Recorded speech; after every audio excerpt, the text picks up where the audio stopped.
जब अफगानिस्तान में यूएस ने हमला कर दिया, मुल्ला उमर ने कोशिश की अमेरिका के साथ कोई डील करने की। अली भाई आपने पेंडोरा बॉक्स खोल दिया।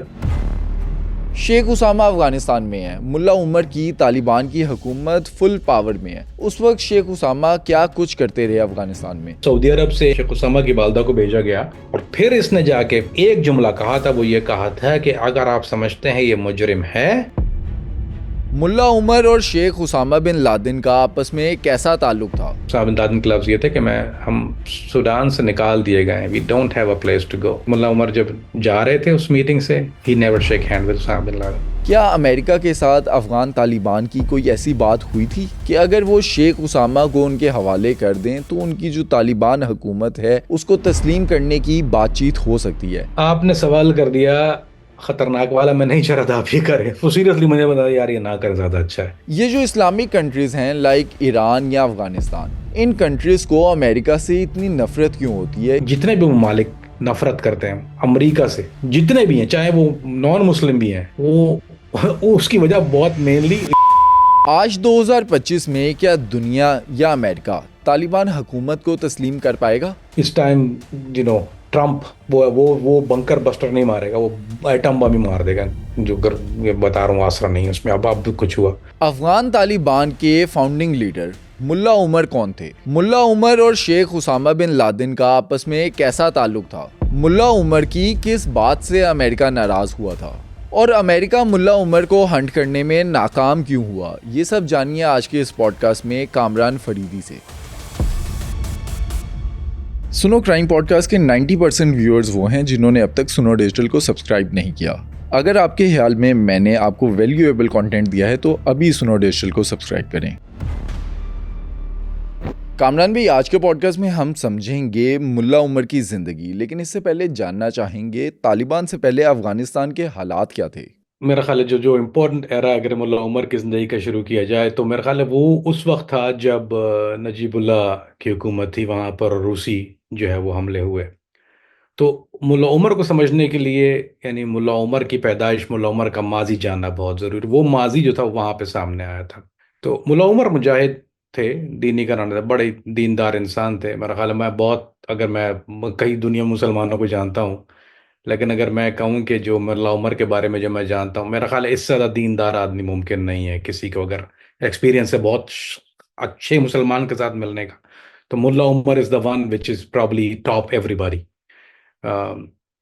लेकिन हम शुरू करते हैं कि जो इनके साथ रूसियों से जब वहां पर जंग चल रही थी या जहाद शुरू हुआ था, तो मुल्ला उमर के शामिल होने की वजह वो जुल्म थे, वो मजालिम थे। सेम आपने बार बार मेरे मुझे सुना होगा जब आप माजी की बात करते हैं किसी के भी, तो जितने एक्सट्रीम कमांडर्स हैं उन सब का जो एक चेंज इन लाइफ था, क्योंकि मुल्ला उमर तदरीस के काम में थे, ये तालिब इल्म तो थे दीन के, लेकिन इनका मामला तदरीस के साथ बहुत करीबी था, यानी पढ़ाने थे, बच्चों को पढ़ाने का, मदरसे का, ये इनका मामला था सारा। खुद भी हदीस के स्टूडेंट थे और उलमा कराम की बहुत बहुत मोहब्बत करते थे। उलमा कराम से, दीनी लोगों से बहुत मोहब्बत करते थे। बहुत सादा आदमी, सादा खाना खाने वाले, यानी बिल्कुल वही जो बस सिरके के साथ इन्होंने सलाद खा ली, बहुत इनका डाइट भी ऐसी थी, कोई ऐसी चीज़ नहीं थी इनके अंदर।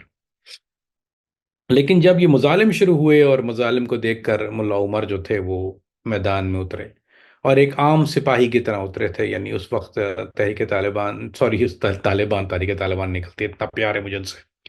तो जब तालिबान उस वक्त मूवमेंट, या ये कह लें कि जब मुजाहिदीन, तालिबान नहीं कहना चाहिए, वो तो मुजाहिदीन मूवमेंट थी बेसिकली। मुजाहिदीन लड़ रहे थे, वॉज नॉट तालिबान, ये लोग मिक्स कर देते हैं इस चीज़ को। तो उस वक्त सिर्फ मुजाहिदीन लड़ रहे थे और मुल्ला उमर एक मार्के में जो था वो, अब ये कहा जाता है कि इन्होंने आरपीजी फायर किया एक गाड़ी के, एक टैंक के ऊपर, रूसी टैंक के ऊपर एम्बुश किया था इन्होंने, लाम सिपाही थे उस वक्त। और जब उन्होंने वापस में उन्होंने बमबारी शुरू की तो एक शार्पनल इनकी आंख में लगा, और वो इस तरह लगा कि इनका जो, जिसको बोलते हैं कि कॉर्निया और ये सारी जो हार्डवेयर है, वो एक वेन के साथ लटक रही थी। आंख उनकी ब्लडेड थी, पूरी शर्ट में खून था, और एक जो डेला था वो बाहर ऑलमोस्ट, यानी इस तरह हो गया था कि वो लटक रहा था, वेन्स जो जड़ी हुई थी। तो ये बड़ा मशहूर वाकया है, बहुत मुजाहिदीन ने कोट किया है इसको, ऑफ कोर्स। और ऐसे मुजाहिदीन ने कोट किया है जो वाकई, यानी झूठ के मामलात से दूर हैं। तो उन्होंने बताया था कि उन्होंने खींच के उसको, आई मीन इमेजिन दैट कि आपका डेला पहले ही बाहर आया, वहां आंख में जरा उंगली डाल के देखो कैसा फील होता है, सिर्फ करीब उंगली ले आगे, imagine that you take the whole cornea out. और जो लड़ाई का इतना जोश था, he didn't give up fighting, मुस्तकिल लड़ते रहे। लेकिन उसके बाद उनको कोयटा हॉस्पिटल ले जाया गया, और उनके बाद फिर जो सर्जरी वगैरह जो होना था वहां पे वो इनकी हुई। तो उस वक्त तक जो वो टर्निंग पॉइंट था, that was the beginning of the मुजाहिद मुल्ला उमर। यानी फिर लोगों को पता चला कि इतना दिलेर आदमी, इनके किस्से मशहूर हो जाते हैं अफगान में जहाद के किस्से, जैसे सुना होगा आपने किस्सा खानी बाजार। तो हमारे यहाँ किस्सों का बहुत मामला है, पठान कल्चर में खासतौर पे किस्से बहुत मशहूर किए जाते हैं। तो मैं बहुत सुने हैं इन लोगों के, हर किस्सा गो बड़े अच्छे किस्म की कहानियां होती हैं।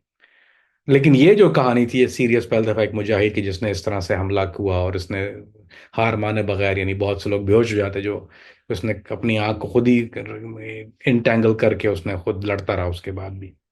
तो उसके उससे जो है वो मुल्ला उमर रेकग्निशन शुरू हुआ। मुल्ला उमर उस वक्त जो जहाद कर रहे थे वो किसकी क़यादत में कर रहे थे? उस वक्त ये नहीं था, हर गांव से, हर देहात, जिस एरा की मैं बात करूं जब मुल्ला उमर शामिल थे, वो कोई ऑर्गेनाइज जहाद नहीं था कि एक कायदे जहाद आ गए हों। उमूर तो दीनी थे उनके साथ, इसमें तो कोई शुबा नहीं कि ज्यादातर जो लोग आए थे वो तो आम आम अफगानी शहरी भी थे, तालिब इल्म भी थे, जो भी यानी आम अफगान उसमें मौजूद था। तो एक एक खास, हर आदमी अपने जो है वो एक ग्रुप के साथ, ऐसा कोई खास कोऑर्डिनेशन या क़यादतें नहीं थी उस वक्त वहां पे, यानी वो ग्रेड सिस्टम नहीं था जैसा। ये तो बहुत बाद में जब अलकायदा आई है तो फिर उन्होंने सिखाया कि ये होता कैसे है मामला। तो उस वक्त तक जो जहाद था वो स्कैटर्ड, एक गांव का एक आदमी है, एक गांव के एक वाले एक लड़ रहे हैं, एक गांव से एक आदमी लड़ रहा है। तो वो कोई एक लश्कर नहीं था बाकायदा तौर पे, it was not a Lashkar, because वो जरूरत भी नहीं थी उसकी वहां पे लश्कर, क्योंकि आप फेस टू फेस वैसा नहीं। वो गुरिल्ला लड़ाई की जो इब्तदा थी वो वहां हो रही थी, और वो छोटे ग्रुपों में लड़ी जाती है। तो देवर वेल ऑर्गेनाइज अमंग देमसेल्फ, बाहर की क्यादत नहीं थी। और अली भाई, एक और चीज मैं गोशे गुजार कर दूं यहाँ पर, कि असल जो वाकयात ने टर्न जो लिया, वो जहाद जो रूस के साथ हो रहा था उसके बाद जो जो शक्ल इख्तियार हुई, वो था असल मामला। यानी फिर लोगों ने एक तो मुजाहिद को रिकग्नाइज कर लिया, मुल्ला उमर को, एक इनकी शख्सियत को देख लिया, वेल एंड गुड। लेकिन मुल्ला उमर एज अमीर उल मोमिनीन, मुल्ला उमर ना कायदे जहाद, मुल्ला उमर तो देख लिए थे। अब अमीर उल मोमिनीन मुल्ला उमर जो थे वो आए इस मसाइल के बाद, जिनका मैं आपसे जिक्र करने वाला हूँ अब। कुछ ऐसे हैं जो बच्चे शायद अगर ना सुने उसको तो ज़्यादा बेहतर है, मैं नहीं चाहूंगा कि वो बच्चे सुने इस बात को। लोग अमूमन कंप्लेन करते हैं कि हमारे बच्चे सुनते हैं, तो दिस डिस्क्लेमर है, please don't listen to it, लेकिन I have to mention this. Ali भाई, डाका जनी, चेक पोस्ट, वारदातें और बर्बरियत इस हद तक थी, अब अंदाजा कीजिए किस कौम से हम डील कर रहे हैं अभी, हाँ।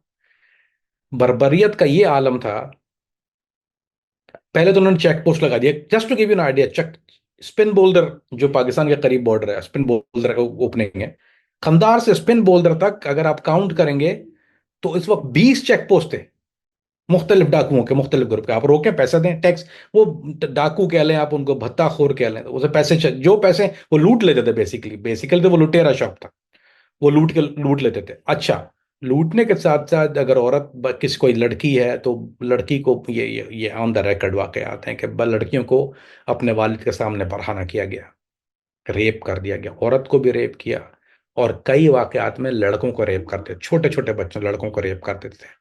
कोई रास्ता नहीं था, एक एक चौकी से निकलते दूसरे, और ये बार बार हो रहा है आपका, आप सोचिए 20 बार आपके साथ ये चीज अमल हो रही है। ये तो मैं बात कर रहा हूँ कंधार से स्पिन बोल्डर तक की, अगर आप काबुल से जा रहे हैं कहीं पर तो लोगों ने निकलना बंद कर दिया था, खौफ का आलम था। फिर एक लड़की, वो एक ये सबसे एक जो टर्निंग पॉइंट वाला, एक बच्ची, कम उम्र बच्ची अगवा हुई, और उसको एक वन ऑफ दिस ये वॉर लॉर्ड जिनको कहते हैं, उन्होंने अगवा करके उस लड़की के साथ रेप किया उसको। कई दिन तक ऐसा होता रहा। तो वो मुल्ला उमर के पास उनके जब फैमिली आई, वो खासतौर पे वालिद साहब ने कहा कि आप कुछ कीजिएगा, आप दीन के उस्ताद हैं और आप कायदे जहाद भी रह चुके हैं, तो इस वक्त अगर तालिब इल्म नहीं निकलेंगे, अगर इस वक्त, तो फिर ऐसी दीन की तालीम का क्या फ़ायदा? इस दीन का क्या फ़ायदा कि अगर आपके चारों तरफ जो है वो ये सब कुछ हो रहा और आप बैठ के मदरसे में दीन पढ़ रहे हो, गैर दिलाई इनको। मुल्ला उमर ने उस वक्त जो था वो अमंग जो वहाँ के दूसरे स्टूडेंट्स थे उनके साथ मीटिंग की। अब इनको जाना था मदरसे तो मदरसे मदरसे मदरसे, इन्होंने एक मोटरसाइकिल ली, दोस्त से बोरो किया, और फिर मदरसे जाके, ये हम ख्याल साथियों को, उस वक्त इनके पास 55 साथी थे स्टार्टिंग में, 55 बोरी। 55। और वो जो जो गांव वाले थे वो उन्होंने कुछ मिल मिला के असला जो नहीं था, जो कमी बेशियां थी, वो उन्होंने पूरी की, कुछ क्लाशन दी। उस वक्त सबके पास क्लाशन नहीं थी, कुछ लोगों के पास क्लाशन थे, जिसके पास जो था वो भी लड़ने के लिए पिस्टल है किसी के पास। तो 55 लोगों से वाकया शुरू हुआ। उन्होंने, मुल्ला उमर ने उस वक्त तजवीज ये पेश की थी कि कल आप मेरे मदरसे में आके मुझे मिलिए। वो लोगों ने कल का इंतजार नहीं किया था, वो उसी रात को पहुंच गए थे इनके पास, इनको सुनने के बाद कि इनके, मतलब सारी बात है, आदमी के तो उसमें तो कोई नहीं कह सकता कि बहुत माशाल्लाह जबरदस्त शख्सियत थी। बोलना अच्छा नहीं जानते थे, लेकिन काम में बड़े अच्छे थे, लोग किरदार जानते थे मुसलमान इनका। तो वो 55 साथी जब इनके साथ जमा हुए तो फिर उन्होंने वो हमला किया गांव के ऊपर, उससे लड़की को बाजियाब कराया। फिर मुल्ला उमर ने टैंक के जो नाल होती है उसके साथ उस आदमी को फांसी पे लटका दिया। दैट वाज मुल्ला उमर अमीरुल मोमिनीन, द बिगनिंग ऑफ। उस वक्त तो मुल्ला उमर मदारिस के अंदर दीन की तालीम का काम करते थे, लेकिन ये जो तालिबान का वर्ड हम सुनते हैं, उस वक्त तो अफ़गानी ऑर्गेनाइज नहीं थे। जो उनके स्टूडेंट्स थे, जो उनके साथी थे, वो किस तरह एक तंजीम की शक्ल में है, और ये जो तालिबान आज हम सुनते हैं, ये सबसे पहले वर्ड तालिबान इंट्रोड्यूस कैसे हुआ? तालिबान तो उस वक्त बन गए थे जब वो लड़की जिसका वालिद ने आके मुल्ला उमर के पास दरखास्त की थी, उस वक्त तालिब तो हो गए थे, क्योंकि तालिब तो कहते हैं ना दीन के स्टूडेंट को पश्तो क्या में, पश्तो जबान में। तो तालिब तो वो, इन्होंने अपने नाम तालिबान नहीं रखा था, इनको लोग तालिब कहते थे। बोलते तो वो पूछते कहाँ है, तो बोलते वो कौन है, बोले वो तालिबान। तो सीधी बात है, वो स्टूडेंट है ना अफगानिस्तान, और ये इन लोगों में आप देखिए they refer to it with your what you do. So ये पूछा कि लोग कौन सा ग्रुप लड़ा, बोले ये तालिबान का ग्रुप लड़ा है। This is exactly how it was. They never suggest the name Taliban, क्योंकि दे नेम कम एक्सीडेंटली, दे वर तालिबान, दे वर स्टूडेंट्स। तो जब उनको कोई भी बाहर के लोग रेफर कर रहे थे, तो that's how the name got into among मुजाहिदीन, तालिबान। सो वो इब्तिदा तो हो गई वहां पर। लेकिन असल में जब मुल्ला उमर जब मोटरसाइकिल पर, उन मशहूर वाकया कि वो मदरसे टू मदरसे जा रहे थे सारे मदरसों में, उन्होंने कहा कि इस वक्त की ज़रूरत है कि हम जो है वो सामने आके लड़ें। तो वो जो बेसिकली अगर आप कहें तो असल में जो तालिबान एज अ हुकूमत या as the custodian of Afghanistan, वो सामने आई। तो हिजब इस्लामी से इनका असल में जो मामला था वो मैं बता देता हूँ आपको। वो जैसे मैंने जिक्र किया, गुलबदीन हिकमत यार खान ग्रुप काफ़ी कम ताकतवर था उस वक्त काबुल के अंदर। तो to start something new was already, क्योंकि कोई भी ये तो नहीं कह सकता कि मैं मुसलमान नहीं हूं, या ये तो कोई नहीं स्लोगन उठा सकता, यानी बेदीन आप करके नहीं अफगानिस्तान में सरवाइव कर सकते थे। अगर किसी पर लेबल लग गया बेदीन का, तो उसका तो बेड़ा गर्क हो गया। तो लिहाजा everybody come out as to be religious. लेकिन ये जो हिजब इस्लामी वाला मामला था, ये लोग काफ़ी काफ़ी स्ट्रांग थे, और पाकिस्तान की जो हिमायत थी वो हिजब इस्लामी गुलबदीन ग्रुप को थी, और इनके इख्तलाफ जो थे वो मुल्ला उमर से थे। वो दे न्यू के राइजिंग पावर, और वो ऐसा बढ़ना शुरू हुआ कि वो एक तूफान और आंधी की तरह, क्योंकि हक सच के पीछे थे ना, तो वो एक आंधी तूफान की तरह बढ़ना शुरू हुआ। और वो जब लोगों ने देखा, इन्होंने तो वो चेक पोस्टों का खात्मा शुरू कर दिया ना, पहले ही दिन जो था इन्होंने ठा ठा ठा हर चेक पोस्ट पे सीधा सीधा गोली मारते थे, सीधा गोलियां मार मार के लाशें लिटाई वहां उन्होंने। डाकुओं का खात्मा या रेपिस्ट का खात्मा, यानी वाइल्ड वाइल्ड वेस्ट अगर आपने सुना है तो वो मेरा ख्याल अफगानिस्तान के लिए इस्तेमाल हुआ है। वो वाइल्ड वाइल्ड वेस्ट नहीं था, जो वाइल्ड वाइल्ड रियल वेस्ट था। तो इन्होंने, जब तालिबान ने पूरा खात्मा चेक चौकियों का, और फिर इन्होंने अपनी शामिल, ऐसा नहीं कि इनकी अपनी नहीं थी, कीप इन माइंड, ऐसा नहीं था कि फ्री हो गया, टैक्स फ्री नहीं था, फिर इनकी चौकी थी। You have to pass, you pay through tax, and आप उनसे पूछ के जाएं। हम अगर माजी में जाएं और समझना चाहें कि अफ़गानिस्तान के हालात सोवियत वॉर से पहले कैसे थे, एक आम आदमी की ज़िंदगी कैसे थी उस वॉर से पहले? देखिए, अफगानिस्तान एक गरीब मुल्क है, इसमें तो कोई शुबा नहीं है, और हमेशा से केओस ही रही। कुछ ऐसा तो नहीं हुआ कि यहाँ पे कोई बहुत ज्यादा स्टेबल हुकूमत तो कभी भी नहीं रही, किसी दौर में भी स्टेबल हुकूमत नहीं रही। They always had problems. So अगर आप इसको जहन में रखिए, इस मामलात को बहुत अच्छी तरह, तो गुर्बत यानी जीडीपी के हिसाब से तो खैर ना ही देखें, वो जुल्म होगा।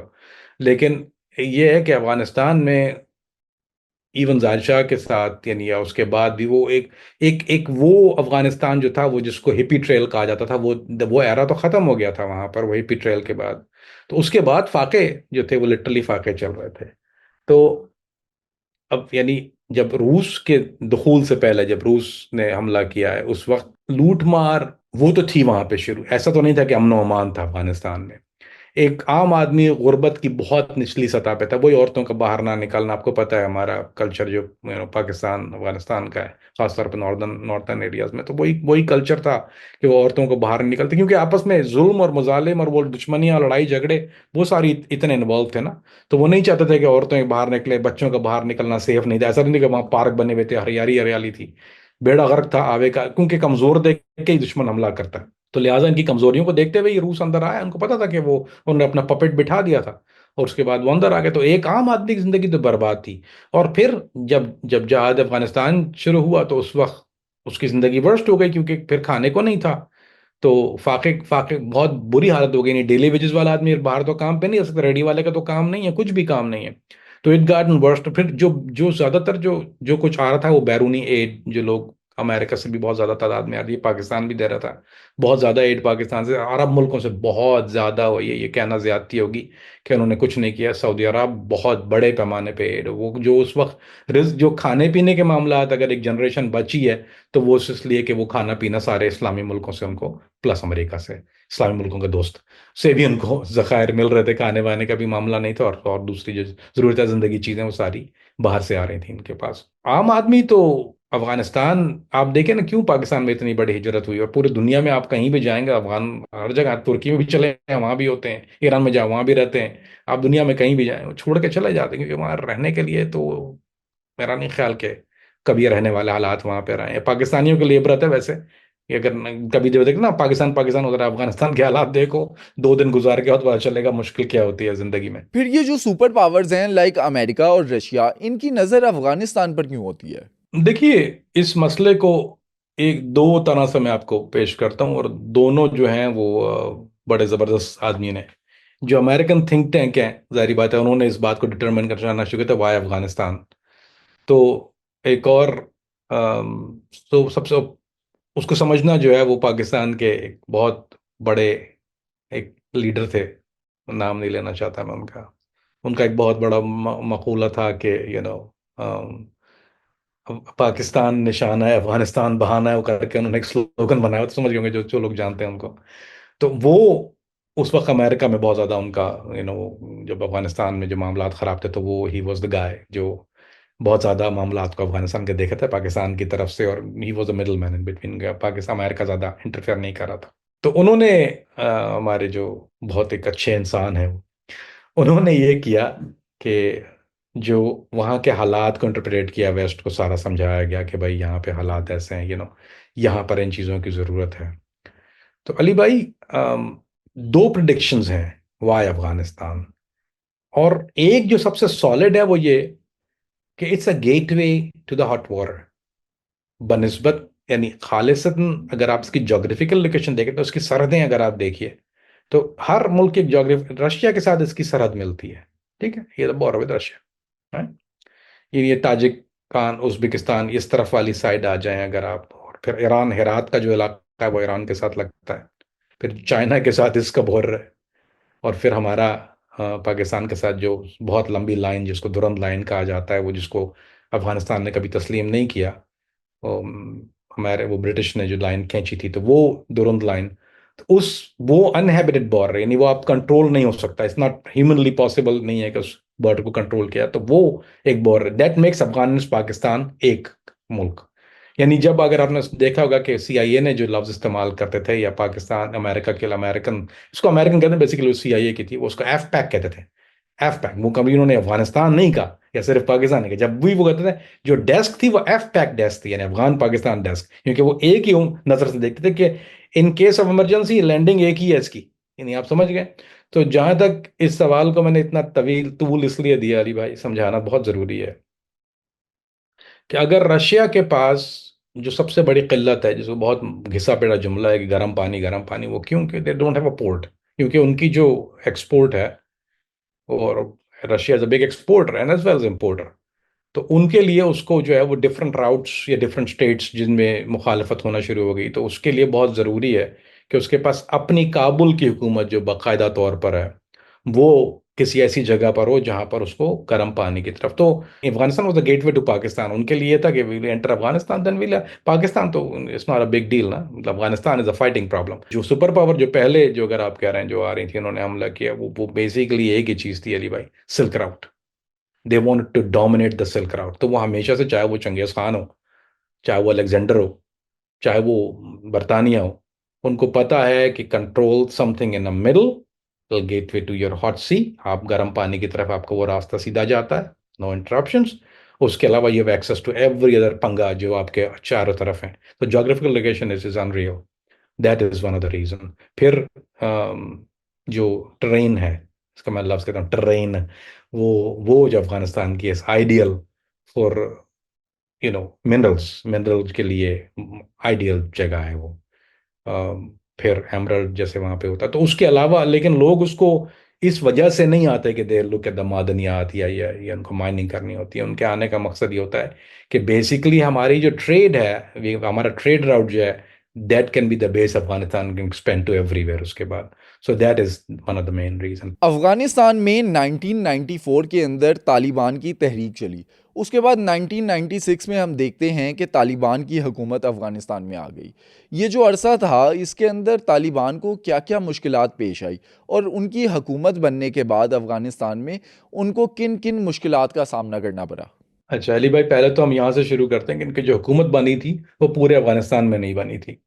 क्योंकि वो पंशेर जो था, वो शेर पंशेर, नॉर्दर्न अलायंस वाले जो थे वो फिर भी लड़ रहे थे। तो वो इनको चैन से लेना नहीं, अहमद शाह मसूद ग्रुप जो था और ये जो इनकी आपस की लड़ाई थी वो तो वो चल रही थी। तो इनका जो कंट्रोल था वो हुकूमत सिर्फ काबुल, जो उस वक्त हुकूमत सिर्फ काबुल में होती थी। बाहर आप फिर वही राज था। अगर आप थोड़ा 15 मील 20 मील बाहर निकल जाएं तो फिर उसके बाद हालात खराब थे। तो वो that government only refer to as Kabul government. It was not इमारत इस्लामी अफगानिस्तान, वो काबुल गवर्नमेंट जब इन्होंने टेक ओवर किया। तो दो बड़े मसले इनके पास जो थे, एक तो वो अंदरूनी मुखालिफत। एक तो ग्रुप तो बहुत ज्यादा थे, इसमें तो कोई शुबा नहीं है। लेकिन जो दो मेन ग्रुप जिनका मैंने जिक्र किया कि नॉर्दर्न अलायंस और हिजब इस्लामी ने, गुलबदीन का ग्रुप और अहमद शाह मशहूद का ग्रुप, अहमद शाह वाले। तो वो जो थे वो कॉन्स्टेंटली इनके साथ तो लड़ाई हो रही थी, दोनों तरफ से लड़ाई हो रही थी। सबसे ज्यादा लड़ाई जो इनकी हुई है वो नॉर्दर्न अलायंस से सबसे ज्यादा मार के इनके हुए हैं। और वो सर जो था वो उसामा बिन लादेन ने तोहफे में मुल्ला उमर को दिया था। नॉर्दर्न लाइंस वाला वो जो उन्होंने एक हमला बड़ा जबरदस्त किया था, उसका कभी प्रोग्राम करेंगे। उस हमला itself was a work of art. तो खैर पहले यहाँ से हम और आप ये बात जान लें कि जितने, यानी हमारे जो मामलात इनके साथ जितनी भी अरसा चले वो आया, यानी तालिबान नहीं चाहते थे कि गुलबदीन का ग्रुप हो और आपस में, और वो ग्रुप बन गया। तो वो कुछ ये हमको भी उसका कसूरवार समझते हैं, यानी पाकिस्तान को इन द होल, के हमने उनके ऊपर जो था वो कुछ जुल्म किया, कि we support one of the groups. तो सबसे बड़ा मसला वो अमन और अमान का मसला था, वो इन्होंने कंट्रोल कर लिया था। लेकिन फिर जो ग्रुप जो थे ना, उनसे जो जंग हो रही थी आपस में, और उसमें बेगुनाह लोग, यानी जाहिर बात है बेगुनाह लोग ये मर रहे थे बहुत कम। आपस में जब ये मॉर्टर मारते हैं एक दूसरे को, एक्यूरेट तो होता नहीं है वो, या आरपीजी मार रहे हैं। तो बेगुनाह लोग बेतहाशा मर रहे थे। भूख, कोई इंफ्रास्ट्रक्चर था नहीं, भूख का सामना, गुर्बत हमेशा। आप जो वर्स्ट चीज सोच सकते हैं वो आप सोच लीजिए, उसको प्लस 1000 से मल्टीप्लाई करता है, दैट वाज अफगानिस्तान। सिर्फ रोटी वॉज अ लग्जरी, यानी एक जो ब्रेड है ना, वो एक हिस्से, एक piece of roti was a luxury. घरों में पानी में डाल डाल के रोटियां खाना वॉज वेरी कॉमन थिंग। मतलब रोटी मिल जाए तो बहुत बड़ी बात है, सालन तो अब, वेजिटेबल तो भूल जाइए इस बात को। तो ये सबसे बड़ा मसला जो था। और जाहिर बात है जब, लेकिन लोग जो थे वो तालिबान को पसंद करते थे, यानी लोगों के पास जो थी वो उनकी पसंदीदगी थी, उनको लोगों ने सपोर्ट किया। अली भाई, just to let you know, आपको पता तालिबान खाना कैसे खाते थे, कहाँ से आता था इनका? लोग अगर घरों से दे दिया तो खा लिया, नहीं दिया तो ये वो हालात में जीते थे कि अब वहां सोचिए ऑलरेडी गरीब है लोग, राइट, उनके पास रोटी नहीं है खाने को। तो अगर उन लोगों पे रिलाय करते थे, इनके पास ऑलरेडी खाने को नहीं है, दिस इज हु दे वर। इनके पास कोई पैसा तो था नहीं, ना ये किसी को लूटते थे, ना इनके पास कोई ऐसा इंफ्रास्ट्रक्चर था, ना इनके पास सोर्स ऑफ खाना जो, I mean from the beginning to to the rise, ये लोग घरों में जाके लोगों के खाना खाते थे। किसी ने दे दिया, रो रोटी दे दी है तो क्या मुजाहिदीन आपस में बैठ गए, दो दो लुकमे खा लिए तो एक लुकमा खा लिया, दैट्स हाउ दे लिव। तो यही वजह है कि है ना, इतनी हार्श लाइफ गुजारने के बाद ये करप्ट नहीं हुए। So that was one thing about it. They cannot be corrupted. कोई भी निज़ाम या हुकूमत हो, उसके कुछ ना कुछ असूल या कोड्स होते हैं। जो मुल्ला उमर की हुकूमत थी, तालिबान की हुकूमत थी, उस निज़ाम के कोड्स क्या थे? मैंने आपको जिक्र किया गुफ्तगू करने से पहले कि मुल्ला उमर, यानी अगर आप कोई दीनदार शख्सियत अगर ढूंढना शुरू करें दुनिया में, मतलब बहुत तोप अगर आप ढूंढ लें, मे बी क्लोज टू मुल्ला उमर निकलेगा। That's how he was. मैं इसलिए नहीं कि मतलब देखो भाई, सबको पता है मैं तालिबान की मेरी लड़ाई है, ठीक है ना, I hurt them, they hurt me. लेकिन मैं वो बात करता हूँ जो हक की बात है, जो करनी चाहिए। जो he was a brave guy, of course he was, किसमें कोई शुबा। अगर मैं कहूँ बुजदिल है तो इसका मतलब मैं अपने काम के साथ या आपके साथ जो है वफा नहीं कर रहा। जब भी उसकी एक और बहुत बड़ी वजह है कि आपको पता है ना, मुल्ला उमर की जो तस्वीर है वो एक ही नजर आती है ना। उनको तस्वीर लेनी पसंद ही नहीं थी, नहीं तस्वीर लेते थे। तो इसी वजह से वो एक ही तस्वीर जो कहीं उनकी किसी जगह छप गई थी, वही तस्वीर सर्कुलेट हुई। उनको बहुत परेशानी हो रही थी अमेरिकन, उनके पास अपडेटेड पिक्चर नहीं थी इनकी। दीनदार आदमी था। तो ये इतना सख्त जो आदमी दीन में होता है ना अली भाई, वो बिल्कुल।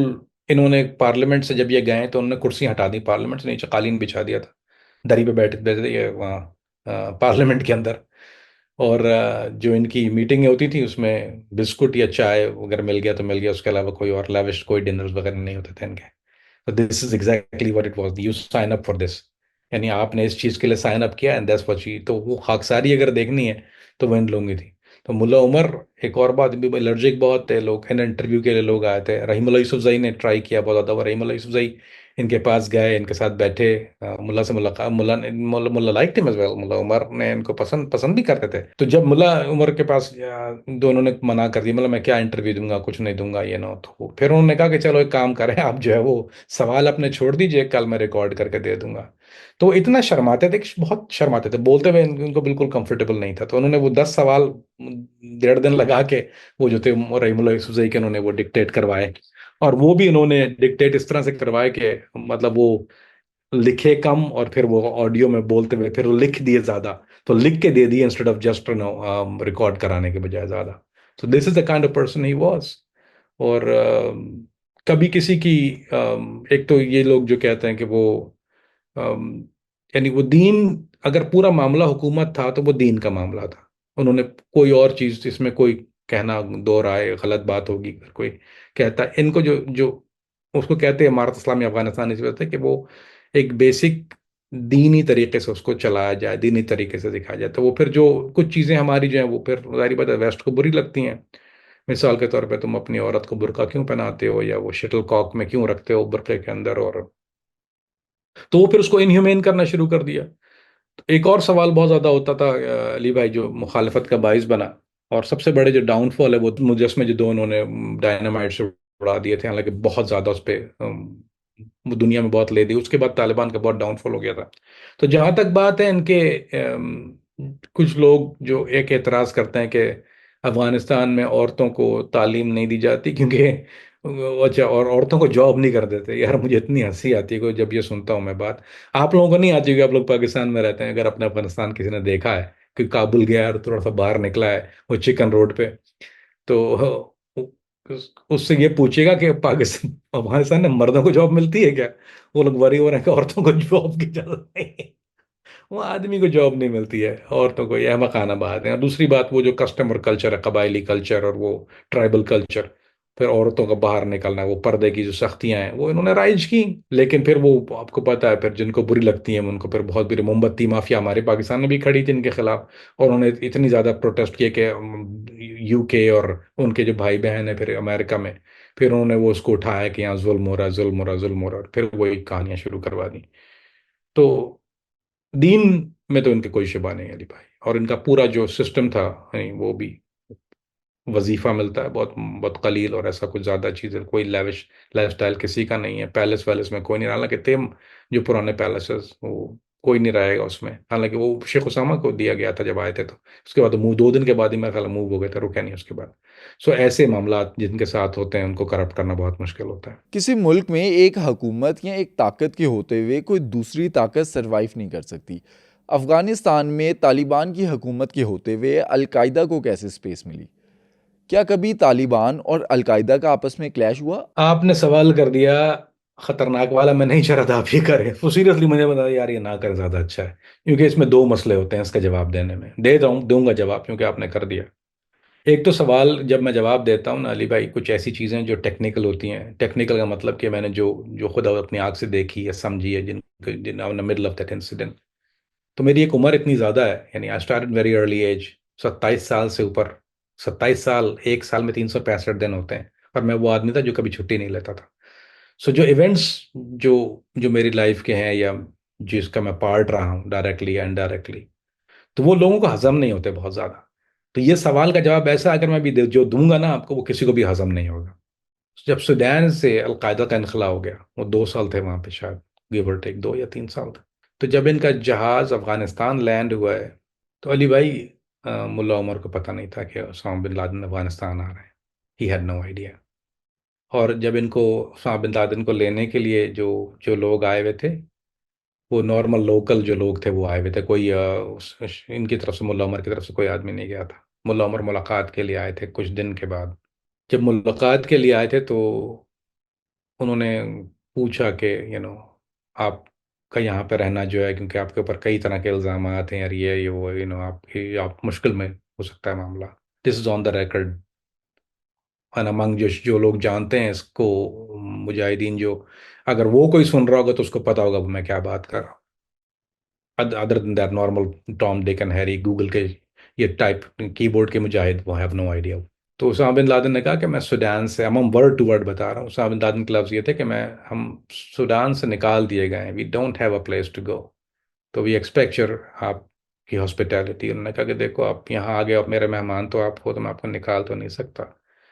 लेकिन उन्होंने कहा कि आप कोई भी कार्रवाई में हिस्सा लेने से पहले हमें आप इत्तला रखिएगा, हम आप, ये आप हमारे मेहमान हैं। तो वो जो पैलेस में जो था, वो जाहिर शाह वाला पैलेस है, वो उसमें जो था वो इनको रखा गया था।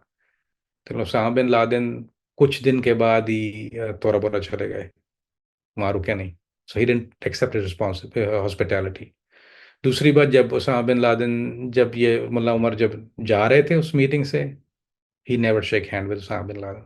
अच्छा, ऐसा नहीं कि वो बहुत दुश्मनी थी या कोई खुदा न खास्ता लड़ाई थी, okay, keep in mind, he didn't like the move. उनको ये पसंद नहीं आया था कि ये इस तरह अफगानिस्तान आ गए। यानी ईश्वर, if आप एटलीस्ट हमें बोल तो देते, आप ठीक है जहाद का हिस्सा रहे, now we are the power. So that was one of the thing. Although Mullah Omar का जो था वो कभी पावर ट्रिप में नहीं थे, वो तो मट्टी दरवेश आदमी थे ना, दीनदार थे। तो उनके मतलब इसलिए नहीं, लेकिन एक हमारे यानी, अब मुल्ला उमर के हाथ में जो है वो, जो अगर खून रंगा जाता है अफगानिस्तान के अंदर, तो उसकी जिम्मेदारी मुल्ला उमर पे आती है ना। भाई आप अगर आप सही फैसला कर लें, जो पाकिस्तान के साथ हुआ उसकी काटना नहीं, जो पाकिस्तान के साथ हुआ है मुशर्रफ के ऊपर जाती है ना जिम्मेदारी उसकी, और किसी के पास नहीं आती, मुशर्रफ पे जाती है, उसने दिया ये सब कुछ। तो अगर ये जो जिम्मेदारी है ये जाती है मुल्ला उमर के हाथ में, तो उनको अंदाजा था कि अब अमेरिका क्या करेगा, तो पुराना जंग किए, उनको पता है ना अमेरिका की रिटेलिएशन क्या होगी। That's what happen. इसलिए वो उनको पसंद नहीं था ये मामला इनका वहां पे कयाम का। और क्या उस वक्त कोई पावर शेयरिंग का खतरा था, या तालिबान को कोई डर था कि पावर स्ट्रगल होगी तालिबान हुकूमत और अलकायदा के बीच में?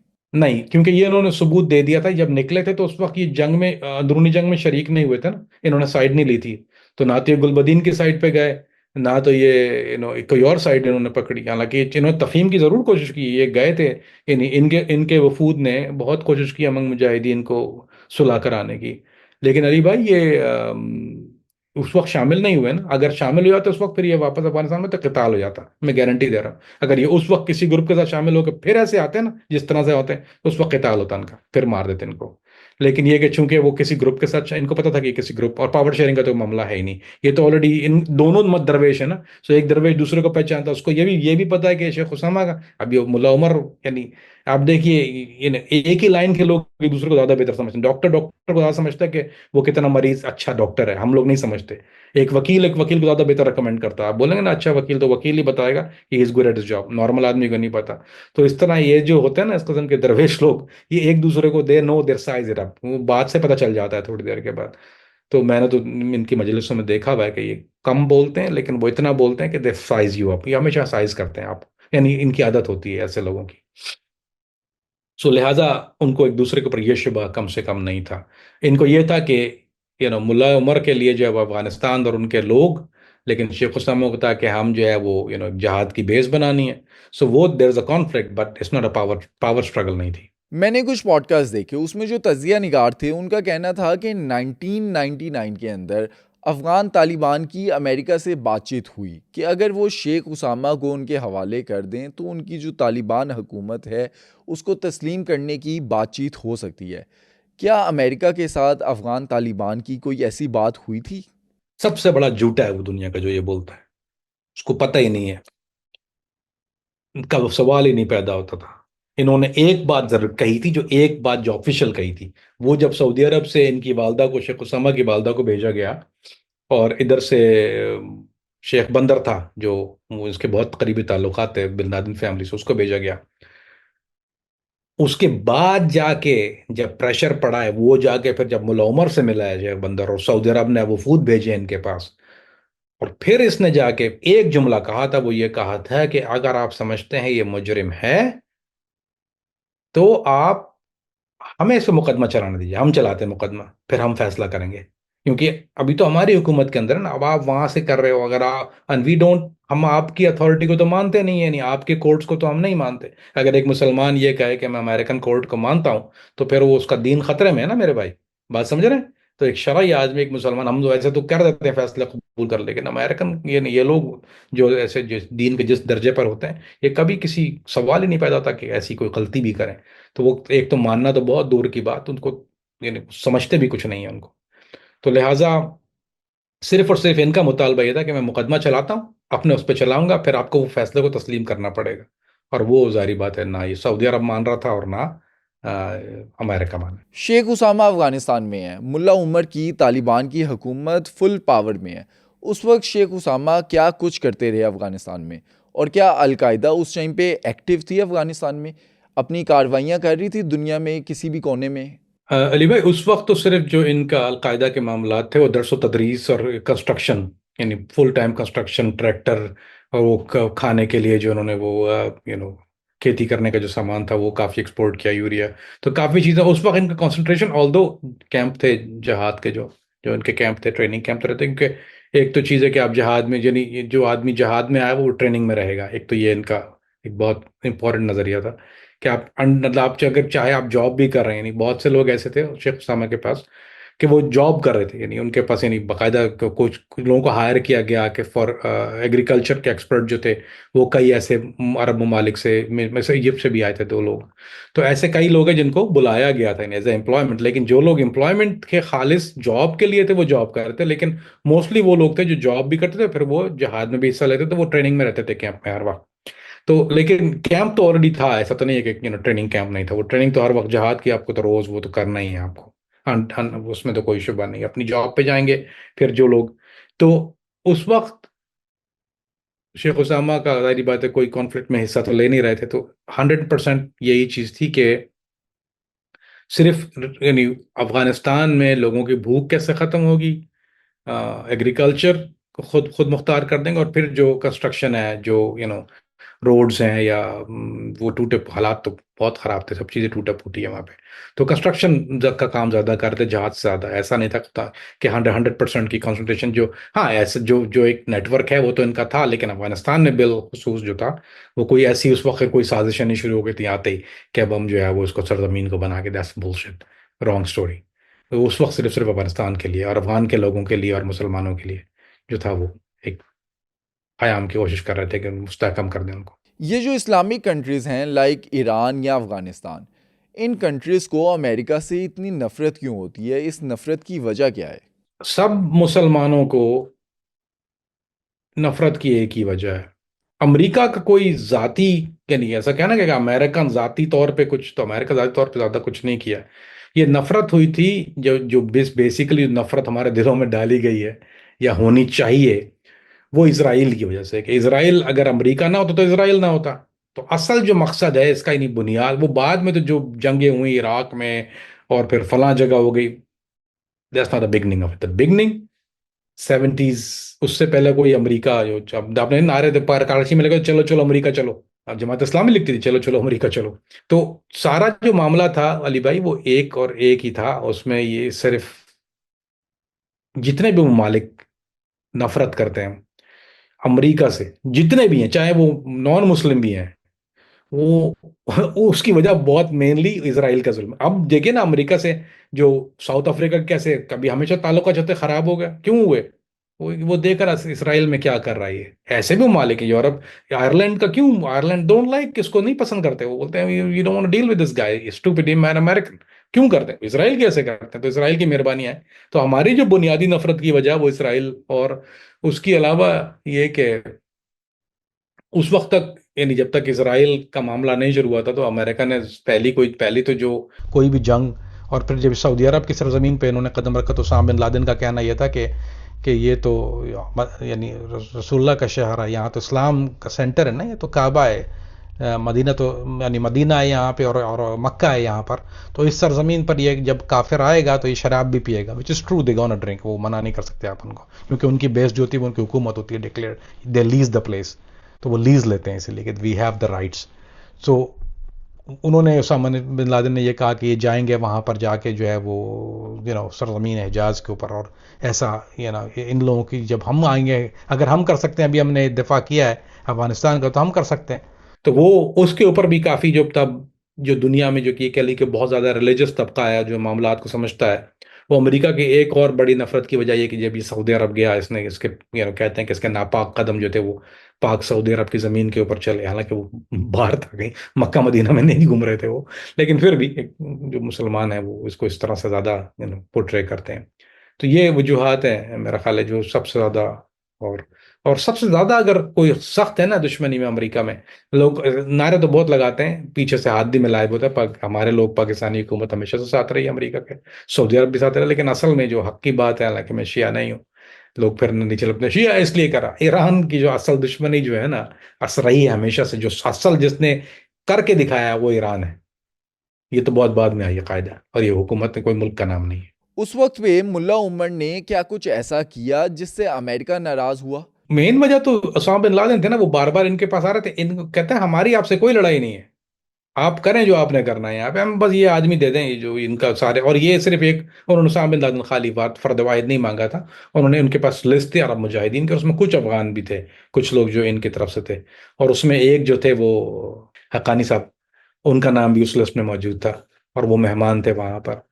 तो ये एक मामला था जिसपे अमेरिकनों को सबसे बड़ा मसला, उनको पता था कि फिर बाद में तो खैर वो जब कार्रवाइयाँ अमेरिकन फौज गई है उनके ऊपर हमले हुए, दैट्स अ डिफरेंट थिंग, लेकिन इनिशियली जो जो नफरत या लड़ाई या झगड़ा या पंगे की पूरी वजह जो थी, दे वो उसामा बिन लादेन, उनको चाहिए था, उन्होंने कहा भैया हमें हमारे वाले कर दें, बाकी रावी चैन लिखता है, एंड उन्होंने कहा कि भाई हमारा कोड है पश्तून वली का, हमारे पास कोई पना ले ले हम उसको वैसे नहीं जान देते, और फिर आप वैसे भी आपकी हुकूमत ने थोड़ी कुछ साबित किया, you don't have the proof, हमारे पास प्रूफ दो हम मुकदमा चलाएं।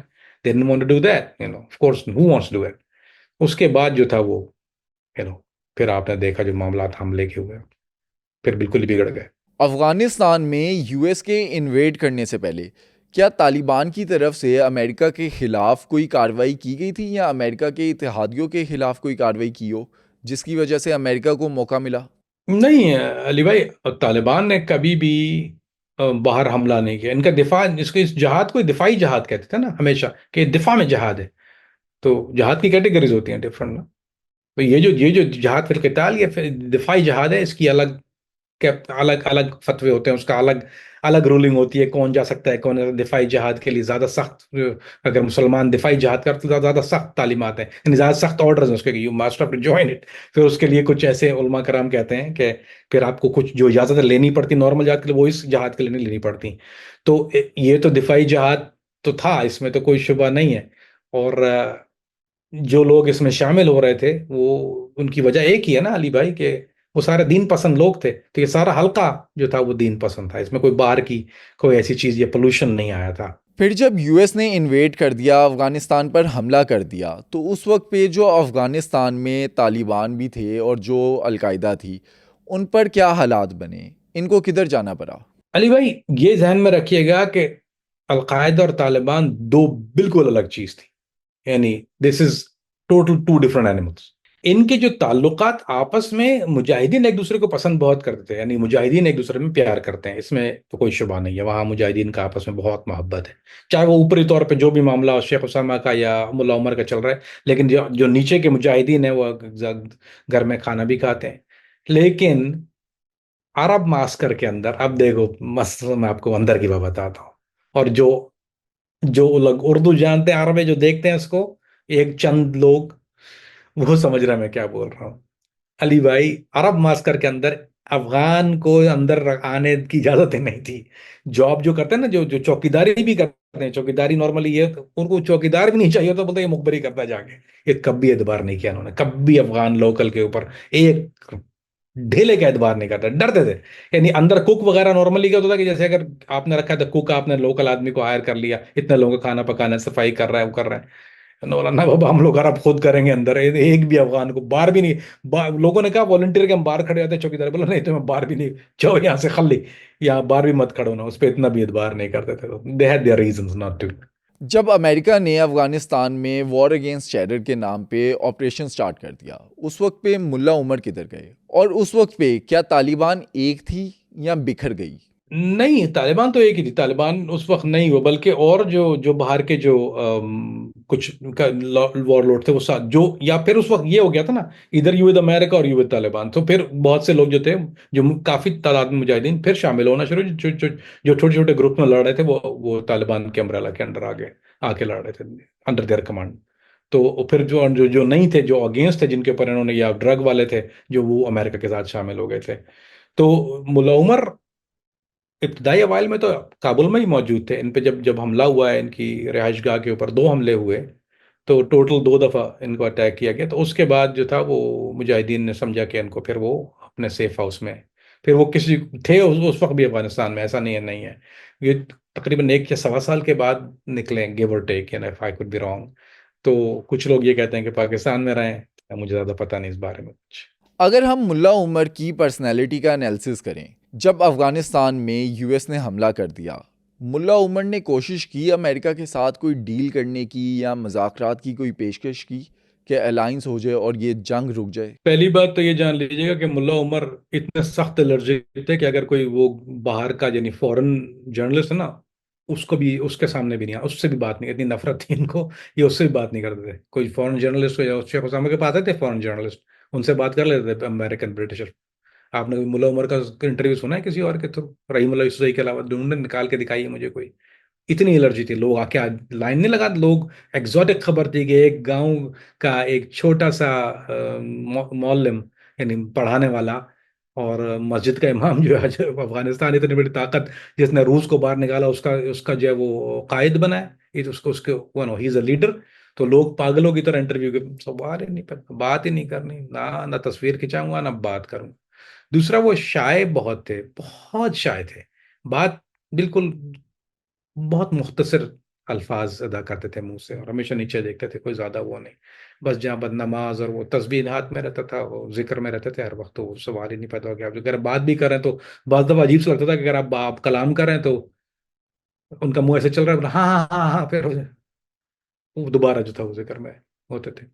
और he was astonishing man, I am telling you that. लेकिन बातचीत में नहीं थे, ना पॉलिसी में ना बातचीत में। अब जो कहनी चाहिए सच्ची बात ये है कि दीन के मामले में अच्छा होने का मतलब ये नहीं कि आप अच्छे हाकिम भी हो। तो इनकी पॉलिसियों में गलतियां, कंट्रोल में गलतियां, क्योंकि जो तजुर्बा था नहीं, इनको पता तो था नहीं, सारी बात है। आप नए आदमी को मोटरसाइकिल बिठाओगे, गिरेगा जाके, तो वो गिर गिर के सीखता है आदमी। तो लेकिन इनको गिरने का ज़्यादा मौका नहीं दिया गया, तो इनको बर्बाद कर दी सारी हुकूमत को। उसके बाद ये फिर कई कई साल तक वहां से चले गए। लेकिन एक जो जो आदमी का पर्सनैलिटी, दीन के अगर अगर कोई दीन, अगर कोई आदमी का है, और अब मैं लार स्कॉलर दुनिया भर में मिलता हूँ, शेख मक्की अल हिजाजी मुदर्रिस सहारा, मेरी उनके साथ बैठा हूँ, सोबत मुझे मिली उनकी। अली भाई, अगर आपको, और मैं ऐसी, अगर कई कई उलमा कराम के जूतियां सीधेगी, लेकिन अगर मुझे कोई आदमी कहे, अगर बोले दुनिया में अगर कोई मुसलमान तुम्हें देखना हो तो कहाँ देखूंगा, मतलब मुल्ला उमर को देखूंगा। दीन के मामले में ही वॉज द गाय, उसमें कोई सवाल ही नहीं, नो कॉम्प्रोमाइज। आप सर पे गन रख दो ना, ऐसा आदमी था कि बोलो, हमारे अब आप किसी आम आदमी के सर पे बंदूक रखो, बोलो अभी घोड़ा क्या, आई मैं कसम खा के हल्फिया कहता हूँ, वो आदमी बोलता 10 दफा चलाओ मेरे ऊपर गोली, इट इट डजंट मैटर। और दीन के मामला में बेहतरीन आदमी था। बाकी गलतियां की अफगानिस्तान का बेड़ा गर्क जो किया, फिर, लेकिन वो भी फिर दो रहे हैं ना, किससे किससे दोस्ती, किससे। फिर अगर अमेरिका दोस्ती करते, कोई गारंटी तो नहीं थी कि वो वफा करेगा उसके साथ रिटर्न में। We don't know. कामरान भाई, आपने अपनी लाइफ का बहुत सा वक्त मुजाहिदीन के साथ गुजारा। आप अलकायदा का भी हिस्सा रहे। आज की अलकायदा या तालिबान, मुल्ला उमर के बारे में क्या सोचते हैं? हाँ, बड़ी अजीब है, बताऊं आपको। बहुत से ऐसे अरब मुजाहिद हैं जिन्होंने मुल्ला उमर के हाथ पे बैत की हुई थी, एज एज अमीरुल मोमिनीन। ये बाकायदा बैया होती है। तो शेख उसामा की बैया नहीं हुई थी। बहुत कम लोगों को ये बात पता है, शेख उसामा की बैया नहीं हुई। अमीरुल मोमिनीन अगर जहाज जो कर रहा है अरब मुजाहिद, वो अमीर, चाहे वो अपने मास्कर से कर रहा है, लेकिन उसका लीडर कौन है? अमीरुल मोमिनीन किसकी इजाजत से कर रहा है? वो मुल्ला उमर। तो मेजोरिटी ऑफ अरब जितने भी बड़े शयूख थे, ब्रेकिंग न्यूज लगाई, एक्सक्लूसिव है, पता नहीं, मैंने कह दिया मैंने। अ, देखिएगा इसके नीचे अभी कैसी बातें आती हैं लिखी हुई। But that was exclusive. ये कि बहुत सारा मुजाहिदीन, मैं क्योंकि उनके साथ रहा हूँ, मैं उन मुजाहिदीन की बात कर रहा हूँ जो मैं जिनके साथ रहा हूँ, उन्होंने मुल्ला उमर की बाया की है। अमीरुल मोमिनीन नहीं बुलाते थे। बोलते थे कि देखो, लीडर हमारा उसामा बिन लादेन, लेकिन जहाद हम जो है वो बैनर जो कर रहे हैं वो तालिबान के बैनर के थ्रू कर रहे हैं। सो कोई, मैंने आज तक एक ऐसा आदमी नहीं देखा जिनका इनसे बराह रास्त या बिला वास्ता किसी भी तरह का ताल्लुक रहा हो, उस कोई बुरी बात कर दे इनके बारे में। मैंने एक आदमी भी आज तक ऐसा नहीं सुना। यानी मुल्ला अख्तर मंसूर से इनके इख्तलाफात थे, हालांकि इनकी वफात के बाद इनके फैसले को, जो मुल्ला अख्तर मंसूर के फैसले को इनके मुल्ला उमर के ना भाई ने ना बेटे ने तस्लीम ही नहीं किया था। लेकिन मुल्ला अख्तर मंसूर जैसा आदमी भी कभी मुल्ला उमर के बारे में किरदार में कभी बात नहीं करता। हालांकि उसकी कितने, या आप या अहमद शाह मसूद ने जिंदगी में मुल्ला उमर के किसी के किरदार में इनको किसी को बुराई नहीं मिली। दुश्मन को, हिजब इस्लामी वाले जो थे, सवाल नहीं पैदा, एक स्टेटमेंट कोई दिखा दे किसी को आज तक। एंड ये he is the undisputed pound for pound heavyweight champion it comes to दीन। कोई आदमी ये नहीं कह सकता इसने ज्यादती की, इसने गलत किया। जहां नहीं पता वहां खामोश हो गया, सर नीचे कर दिया। मुझे जो टुकड़ा मिल गया बैठ के खा लिया। हया इतनी कि कभी हाथ में एक रोटी आधी पकड़ी और वो उसी को शुर खाने ताकि दूसरे साथियों को खाने का मौका मिल जाए। आई मीन, ये इसके ऐसे आदमी को कौन गाली दे सकता है, बुरा कह सकता है? अमेरिका के लिए तो मुल्ला उमर मोस्ट वांटेड थे। इन पर बाउंटी भी रखी गई।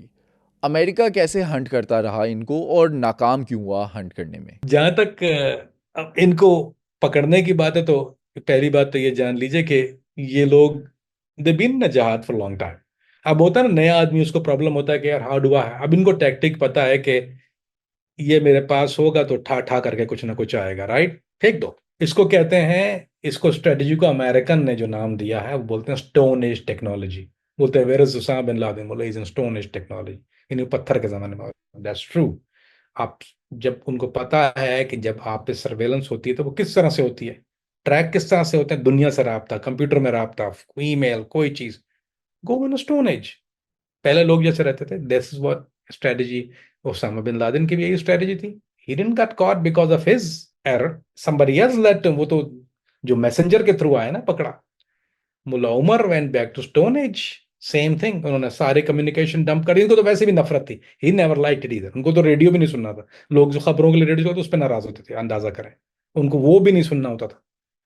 तो टेक्नोलॉजी डंप कर दी। इनके लिए तो वैसे भी नहीं थी। ही गो बैक, ये तो अपना, ही वॉन्ट्स टू प्रे। उसको सारे दिन मुसल्ले बैठना, उसको एक वक्त खाना मिल गया, खा लिया, नहीं रोजा रख लिया उसने। This is the kind guy he was. तो ऐसे आदमी को आप कैसे पकड़ सकते हो? अब वो टेक्नो अमेरिका जो आपको जो पकड़ने की कोशिश करता है या आपको ट्रेस करता है, वो करता है दो तरीके से। ठीक है, एक तो इलेक्ट्रॉनिक्स, आपकी कम्युनिकेशन इंटरसेप्ट करता है।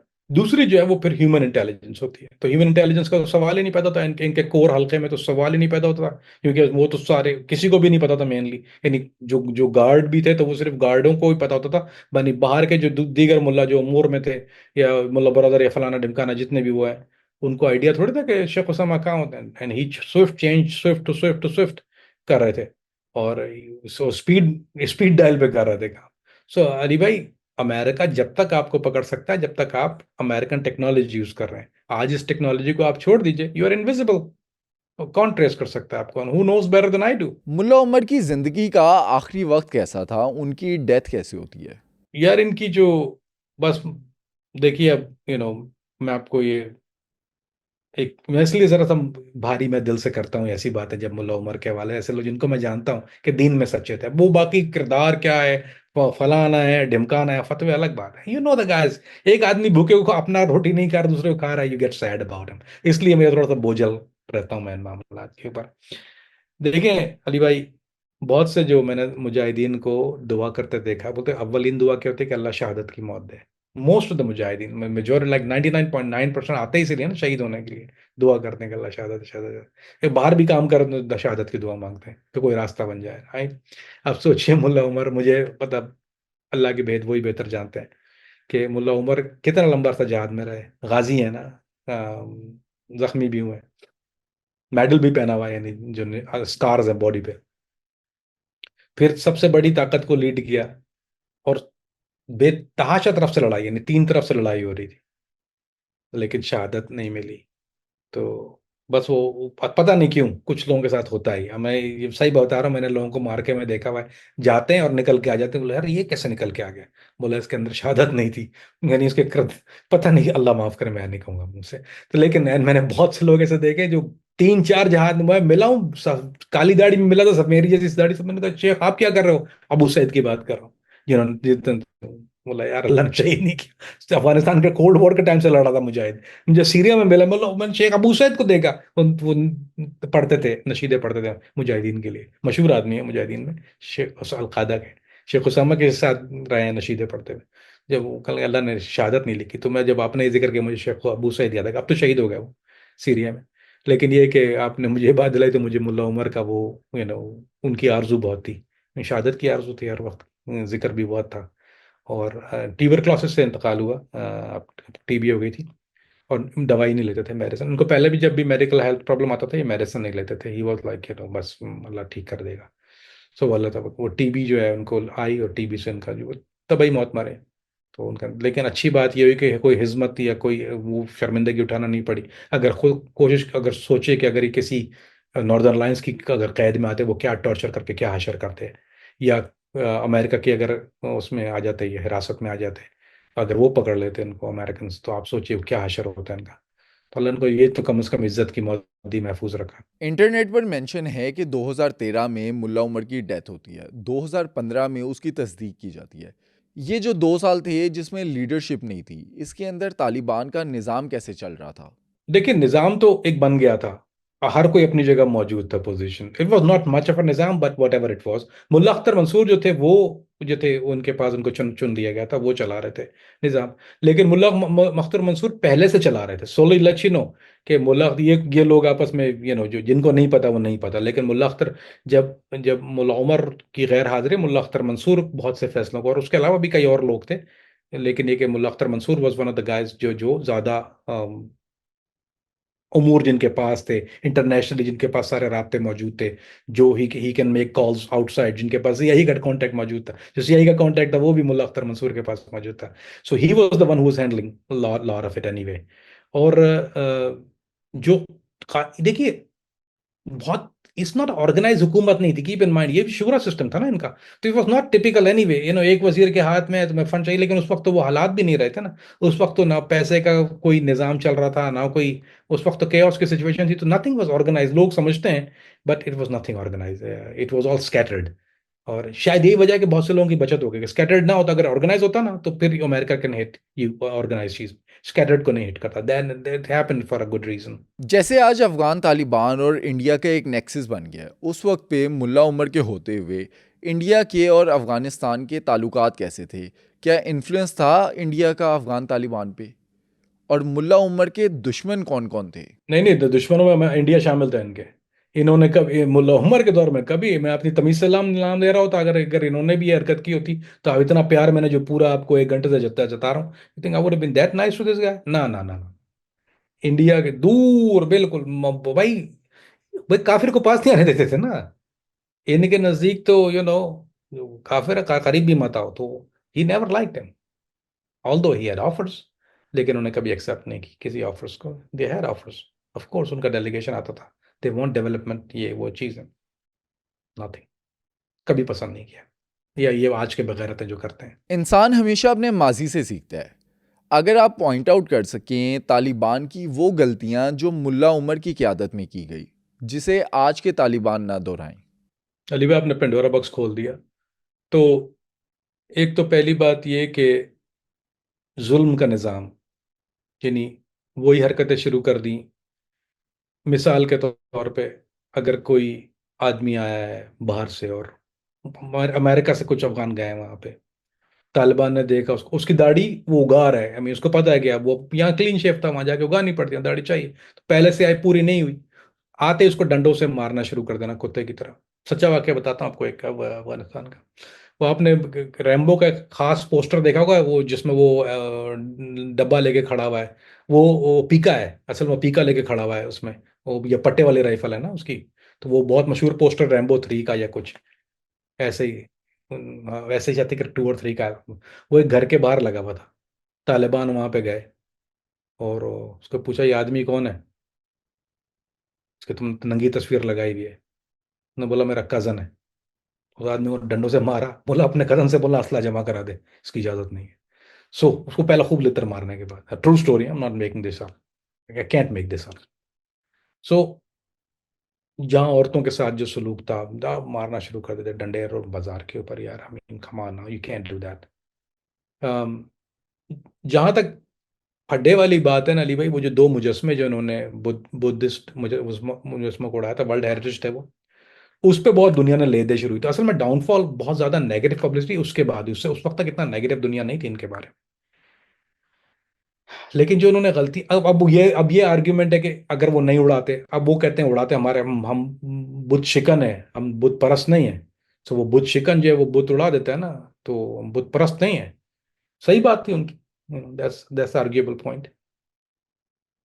तो जहां तक इनके ये मामलात थे कि दुकानों को अपने जो अपने अपने जो पसंद के दुकान वाले हैं वो एनी प्राइस चार्ज कर सकते हैं, और इनके जो घर वाले हैं, वो इनके जो वो मोहल्ले के जो फेयर दुकानदार है, they can not run a business. फिर ये बहुत ज्यादा फड्डा हो गया था। फिर मारपीट, चलो ठीक है, तालीम एक एक एक सीरियस मसला है, एक डिफरेंट मसला है।